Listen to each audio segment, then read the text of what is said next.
Morning. Good morning, sir. Today, we will start a new topic. In this topic, we will discuss the strength rock and rock mass. So, in the rock mechanics subject that you have been taught in your third year and fourth year, you are already aware that rock exhibit resistance against applied load. That is, we denote the strength. There are many types of strength we used for our practical purpose. Most common is uniaxial compressive strength. You know that. There are other properties, strength, that is shear strength, we also consider. So when we will talk about rock and rock mass, then we will try to focus on the shear strength characteristics of the rock, and particularly when we are studying the slope stability. That is very important for us. So when we are going to study the strength of rock and rock mass, then we have to study different varieties of the rock mass possible and their shear strength properties. Why this study is very important? This study is important because in the laboratory that we uh, generally test samples to estimate the strength of rock, in those sampler, there are restriction of the size of the samples, as well as we are testing the intact rock, not the rock mass. Or if possible, sometime the direct shear of the rock that will show you shortly. One joint set been accommodated to the rock specimen to determine the resistance of the, but cumulative, taking account of the all the joint set, is very difficult. So we need a theoretical approach. With that approach, we can accommodate varieties of the rock types and the rock mass, and we can estimate the rock mass strength, and we can also classify. So the objective of today's class is to discuss in this background so that we can further our knowledge in this particular complex domain. So we will focus today on some part of it, and this discussion will continue in next class. Now let me show you a figure. This is a typical slope having different kind of joints and joint orientations. And in the figure, if you observe, we have 5 number of circles with increasing radius. 5 number of circles with increasing radius. And these 5 number of circles representing 5 distinct categories. 5 number of circles representing 5 distinct categories. That is, we will discuss the scale effect and the Roche.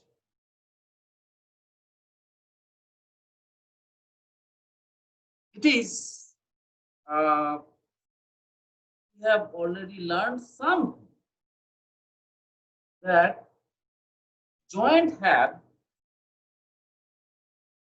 a property that is spacing, orientation, and also persistence.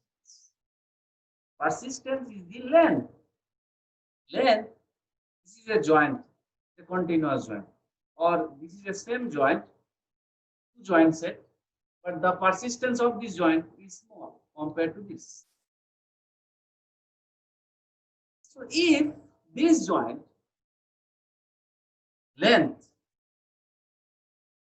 is equal to the bench height, then in a single bench, only one joint set is going to influence the stability. If the joint length is equal to the bench height, then this one joint set is only going to influence the stability. And if the orientation of this joint plane is within 20 degree of the strike of the bench face, then there is a possibility of planar failure. It is understood. Now, if these joint sets are smaller in size, so one joint, another joint, then another joint. So small joints are there and persistence is low. So what will happen? We have to consider all these joints in the analysis, and that is a complex one. So to observe that the size, the scale we have assumed is also due to that the complexity also increases. For this example, see this figure. The smaller circle within a same bench does not intersect with any discontinuity. Smaller circle does not intersect with any discontinuity plane. So suppose our scale is this small circle, then we will only get in the picture the intact rock. That rock not have experienced the discontinuity plane. For the second one, when we have increased the circle radius to a bit higher size, higher magnitude, we have seen that circle experience a one joint set intersecting that rock. That is a single joint set. So with a radius R1, there was no joint set. With the radius R2 is greater than the R1, then it is experiencing one joint set, single joint set. Now we have increased the radius of our point of focus that we are going to concentrate, a higher radius of R3. R3 is greater than the R2, greater than the R1. Then we have seen that R3 accommodate two joints.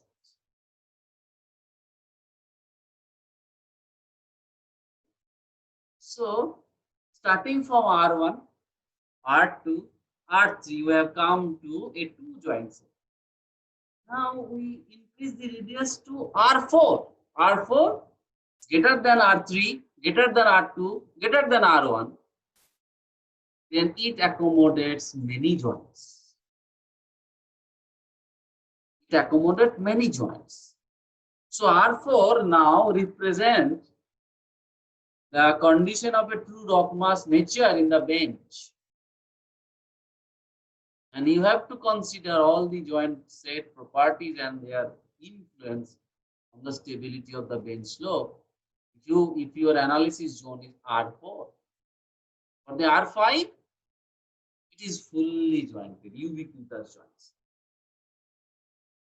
R5 is also greater than R4, greater than R3, greater than R2, and greater than R1. So my point of intention is, if our analysis scale is increased,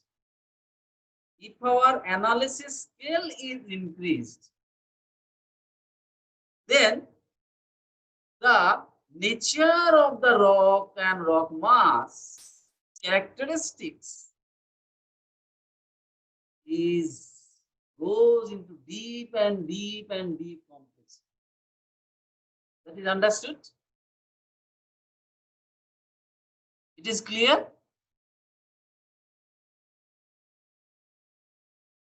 Friends, it is clear?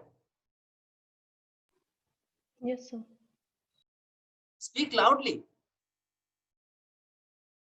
Yes, sir. Okay. So the scale is basically showing a transition.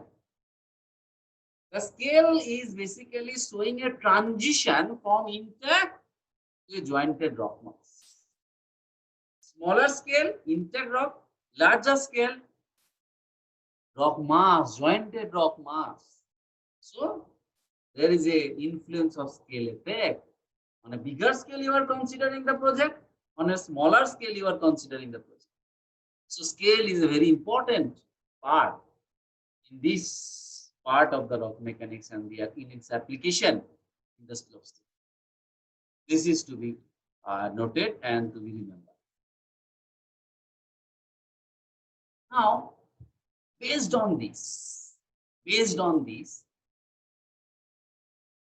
we can categorize into three sections. One is the discontinuity itself. One discontinuity. If there is a single planar discontinuity, suppose for the scale 2, R2, then we can think of testing, characterizing that particular joint size, its roughness, its shear strength, its aperture, its waviness, everything.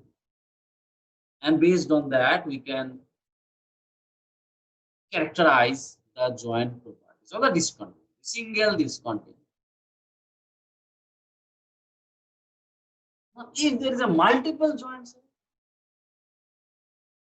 then due to the presence of multiple joint set, we have to think of the shear strength of the rock mass. You have to think about the shear strength of the rock mass, not individual rock. So, due to the presence of different set of joints, what is the cumulative effect on the rock mass and what is the strength of that rock mass? Its friction angle, its shear strength, cohesion, and here also we will consider one is the pitch strength, another is the residual strength. that we will discuss. And the last part is, if the scale is very small, it is an intact rock. For the intact rock, we have to determine the strength, its strength, whether this intact rock is also prone to weathering, or whether the intact rock is going to be influenced, and with the increasing load, whether the strength will diminish. These are the things we have to consider and we have to thought, and based on that we will classify.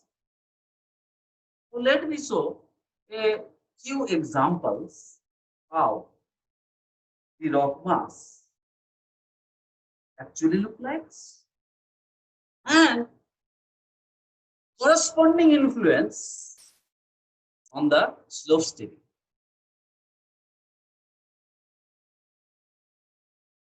So this picture is from Alberta, Canada.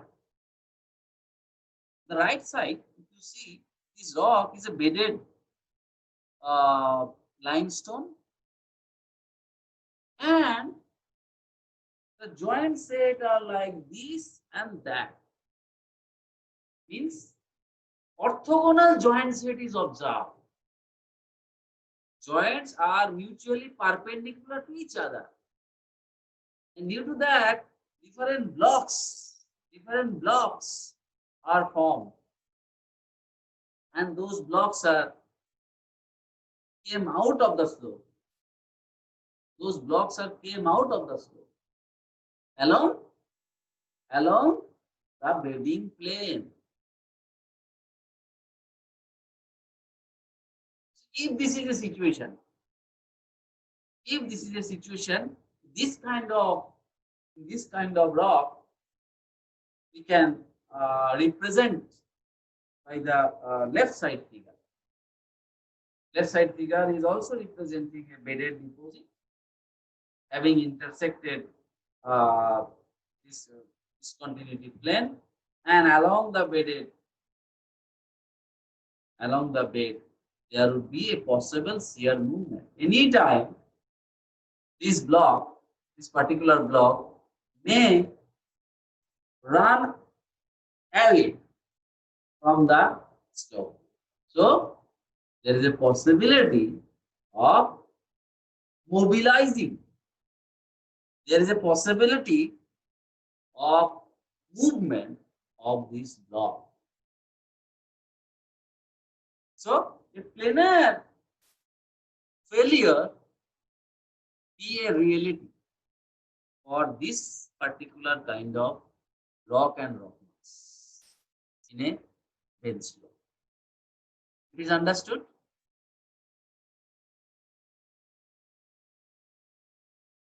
It is understood? Yes, sir. Okay. Yes, sir. Now think about a second case. Think about a second case. This case on the right side, it is Ohio Highway. You can observe the rock have underwent a weathering process, and due to that, it actually loses some strength properties, and also joint set are randomly oriented. Randomly oriented. There is no distinct pattern of a single discontinuity. There are many discontinuity type are there. So for this kind of situation, we have to characterize all the joint set, because not a single joint set is going to play an important role. All joint sets will play a role. So individual and taking into account of all the joint set into picture, we have to consider the failure pattern in this case. We have to consider all the joints. And another thing, in this kind of rock, if there is some crack develops, if there is some cracks develop in this kind of rock mass, what will happen? That crack will try to propagate along intact rock as well as the jointed mass. Intact rock as well as jointed mass.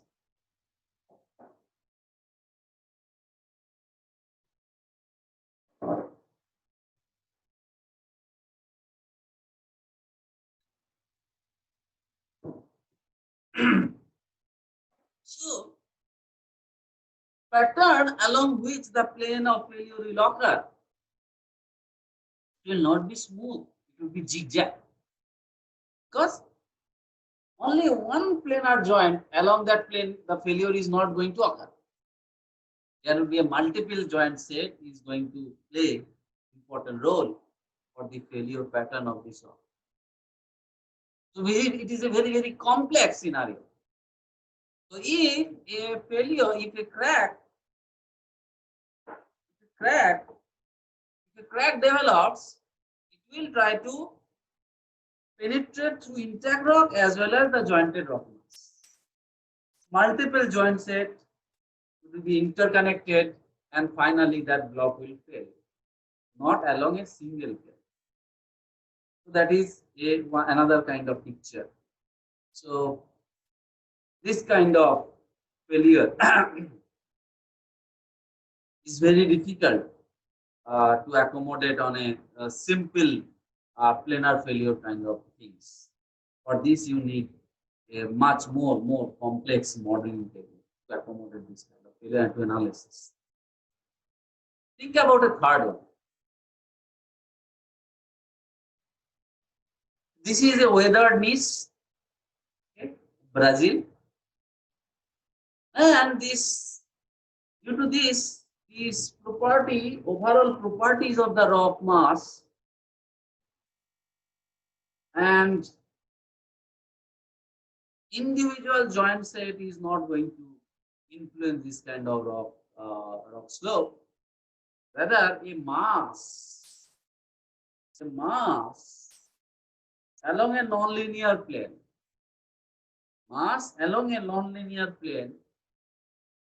will influence the stability of the slope. That is a circular kind of failure, really, for this kind of cases.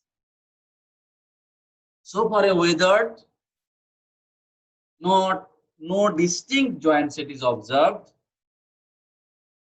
and rock have underwent a huge amount of weathering and reduction of the strength, and the individual blocks are as an aggregate standing. For this kind of slope, circular kind of failure is a reality. So this is one example of the overburden dam slope. That is why in general cases we observe for the overburden dam slope, circular kind of failure. Think about the fourth one. This is from Turkey, volcanic top. Here also a shallow failure may occur. Shallow failure may occur of the massive rock along the discontinuity plane, very weak discontinuity plane. So this is also a kind of not a planar failure, nor a wedge failure. It is a kind of circular failure is a reality for this kind of rock. So if we summarize the discussion in this particular picture, these pictures represent different kind of categories of slope failure and its influence on the stability and the parameter we have to concentrate and consider if we want to stabilize this and if we want to model the behavior of this. So in general, rock mass, when we are talking about in a real term the rock mass, this rock mass, accommodating the rock mass in the analysis of the slope stability is a very complex one. Few complexities I have explained you. There are n number of possibilities of complex cases that we can discuss time to time when we will arise at that particular when we will reach. Now, based on that, Based on that, we can classify the rock strength into a few categories, possibly in broader scale, two categories. So if sliding along a surface of the discontinuity is going to occur, sliding along a discontinuity is occurred, then this will be uh, planar failure and then wedge failure. Wedge failure. So we have to use the discontinuity of the shear strength for this kind of joint set. For this kind of picture, we have to characterize the shear strength of the joint plane. Shear strength of the joint plane, because here for this kind of failure, shear plane taking a dominant role, shear plane influencing the kind of failure. So the characteristics along that plane should consider. So characteristics of the plane we will consider, that is a class A. For the class B, the sliding does not occur along a visible discontinuity plane. A mass amount of failure is observed, mass mobilization, mass failure, mass movement. Then we have to categorize the overall rock mass strength of those and rock mass. So these are the two categories you can think of the possible complexities that will arise in mine and other allied discipline regarding the rock and soil slope.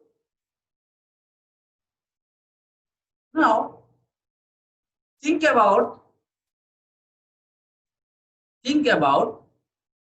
a test.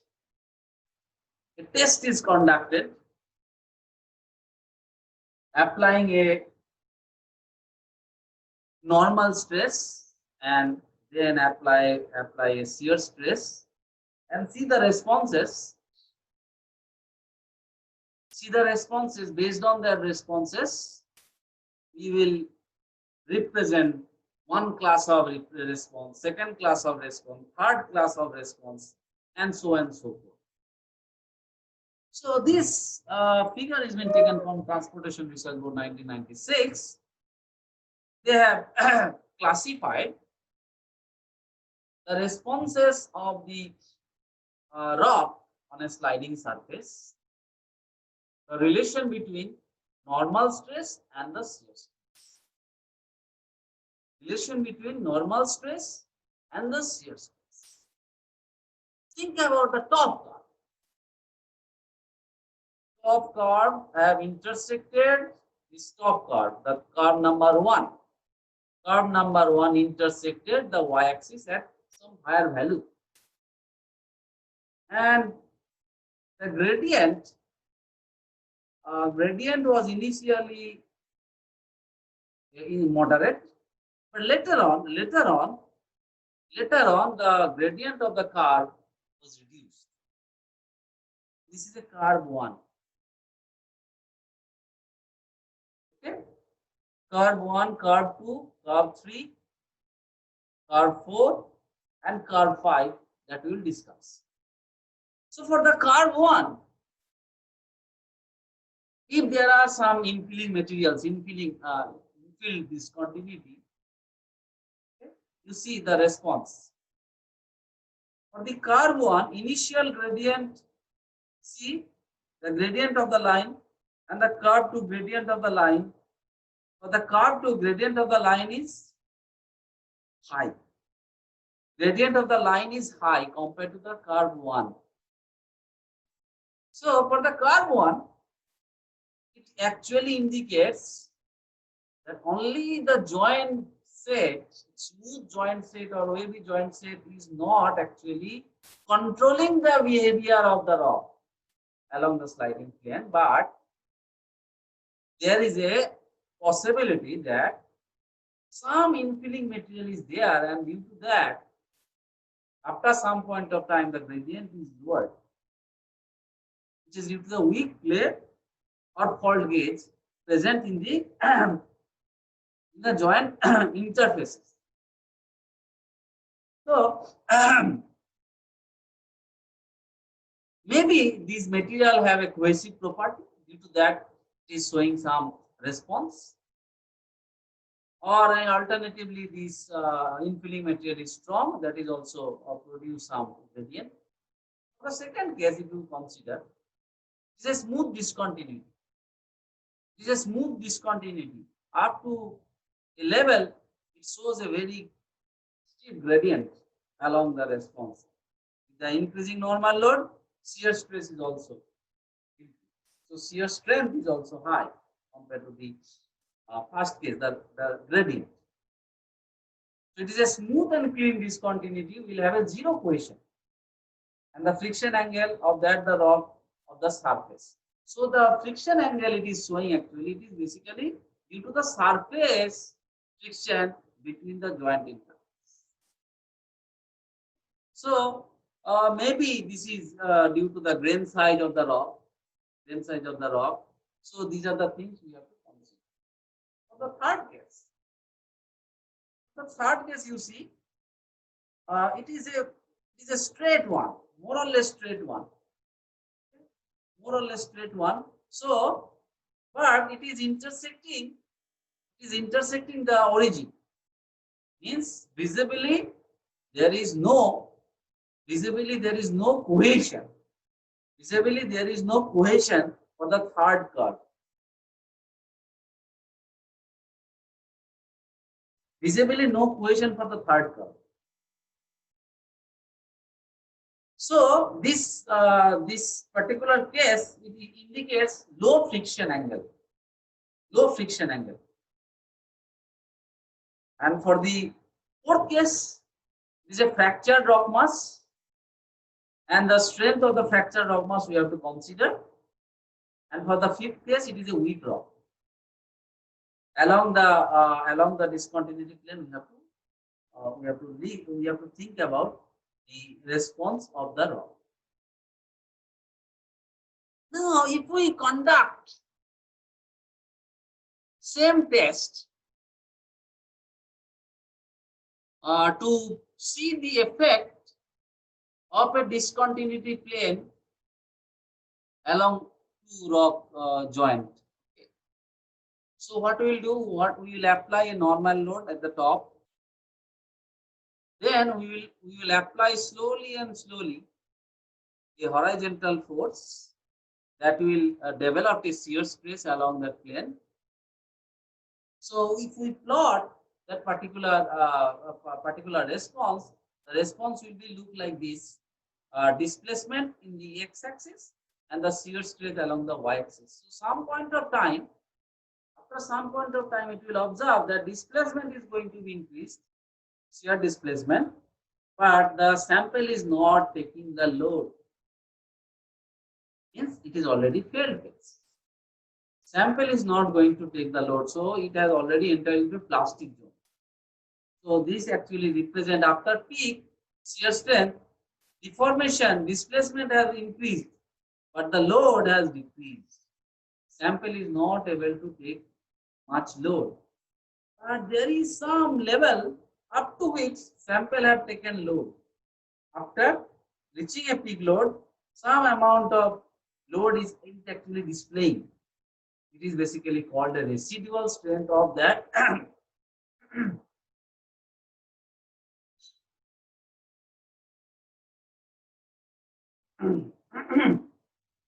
residual strength of that particular joint set. About the third case of the similar test, if we plot the response in x and y axis, x axis is the normal stress, y axis is the shear stress, the curve will look like this, and the curve will intersect the y axis, that is cohesion, that is we all know, and the gradient of the line is the friction angle, and inverse of the gradient is the friction. So if this line is plotted for the peak value, shear stress value that we have got in the figure 2 of the earlier slide, it is basically the peak friction angle. For the second case, we will get the residual friction angle, and for the residual case, more or less, equation is 0. So, if we want to represent this particular picture by equation, you will take help of the Mohr Coulomb expression. Tau is equal to C plus sigma and tan phi.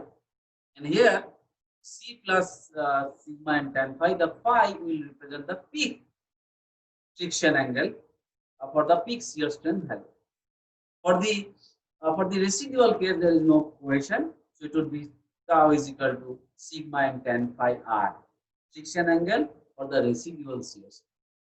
So this way we can represent our test to fit equation of the Mohr Coulomb criteria, and using that you can also determine the shear strength of the peak value as well as the residual value.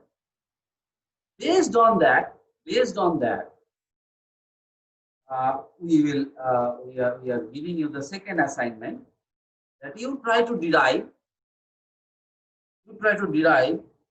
friction, shear, not friction only, shearing along an inclined plane. The problem is,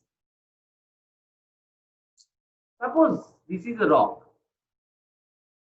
The top portion I have colored as a yellow. The bottom portion I have colored as a gray. In between that, there is a discontinuity plane.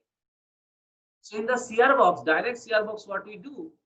We try to keep these joint set parallel to the applied shear stress direction. Okay. Suppose the joint is like that, it is inclined. So if we apply same shear stress along horizontal direction, so it will not act parallel to the joint set. Then there is a problem.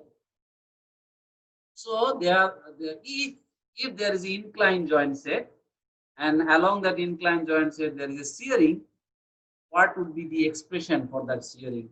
Upon applying a horizontal shear force and applying normal load. So please derive that taking help of this expression. So the expression is there in the book. You can take help of that, but you have to derive. How this expression coming. Step by step value you have to show, and you will assume the dimension of your choice, but you should draw the figure neatly so that that figure will be representative of this particular problem. So the due date is 23rd September, 5 p.m. 1 week time is given to you. So this is all about today's class. Now I request all of you to ask question regarding today's lecture.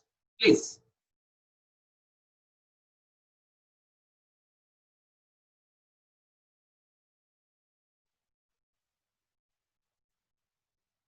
Hello?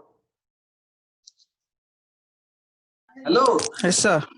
Please raise your hand and ask me question. Sir, you said that we have to describe that shearing strength. It will be the same thing, na? That we are calculating tau is equal to C plus sigma. Mohr tan Coulomb phi. expression will remain same, but the Mohr Coulomb expression is for a parallel plane. Okay? Yes, sir. Yes, sir. But the problem is, I have given you the problem that shear should be along an inclined plane. Means the plane we are considering maybe I degree or alpha degree with reference to horizon. Okay, sir. Okay? Yes, sir. Okay. Any question regarding that today's lecture? This is about assignment. We can discuss later also. But about the lecture, you can ask me question and we can discuss. Sir, can you explain residual strength once again? Okay, thank you.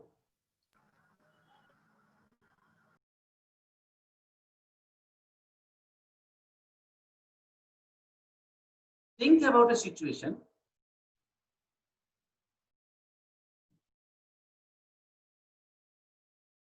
Think about a situation that this is a rock block we are considering. Okay? And we have applied a normal load on it. Then horizontal load is also applied in this direction. Okay. So up to some point of time, it is a constant normal load. It is a constant normal load. And I have applied a shear stress along the horizontal direction in the bottom plate. Even then, I observe in my dial gauge, sample is taking the load. But after some point of time, when the displacement reaching, suppose 2 centimeter, 3 centimeter, with 2 centimeter, 3 centimeter, we does not allow. Before that, sample, the dial gauge is not showing the load is taken, rather load is reversing. Means peak load has already been taken. Now rock is releasing the load, but after some point of time, it is stationed at some constant load showing in the dial gauge. That is the residual part. Means even after shearing of this particular plane, there is some resistance still there. Minimal value is very small, but some residual part is there. That residual part is shown by this bottom part of the figure. So for a rock,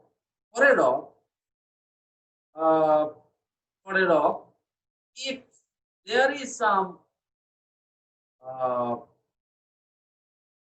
infilling material, very fine infilling material present, after some point of it fails, but due to the cohesion of the infilling material, the sample may try to resist some amount of movement by the residual strength present in the gauge material, infilling material. So this is one example, the residual strength source of this particular sample, okay, presence of discontinuity. So one is the peak strength we are observing. One is peak strength we are observing. But even in the sample, we have some residual strength. That is the lowest value. This is the lowest value, and the peak is the peak value of that particular sample, having a discontinuous plane parallelly oriented along the application of the shear. Is it clear? Even for if you remember, for elastic modular determination in the strength of material lab, the curve was like that, and after that it subsided, and after that is a dotted line. It's failed. But after that, it indicates that after that peak value, load is not taken by the sample, but there is a deformation, continuous deformation. That indicates the residual part of the strength of that particular sample. Same is for the shear strength of the rock and the rock discontinuity. Is it clear, Mansi? Yes, sir. Pawan, do you have any question? No, sir. Sanjeev? No, sir. Samraj? No, sir. Ashish? No, sir. So you people don't have question. Sir, can you please? You don't want to put in trouble. Huh? Sir, Sir, we'll read again and then we'll find problem. There must be Okay. some. Okay.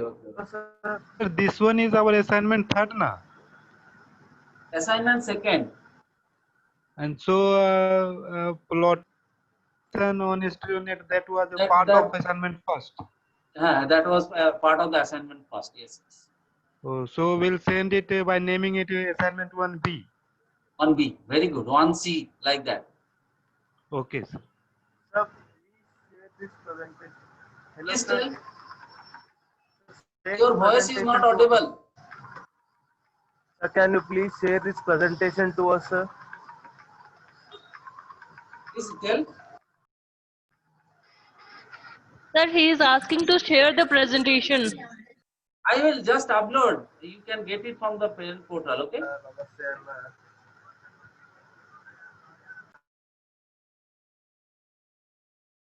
You will get it from the parent portal very soon, within 5 minutes, okay? And sir, YouTube on also na you will upload on you. Tell me your question. I could not understand.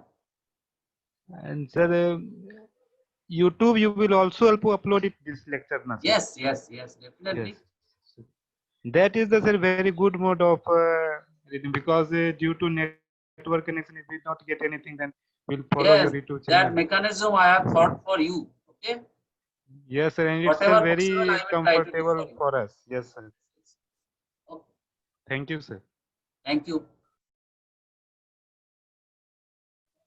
Thank you, sir. Okay, thank you.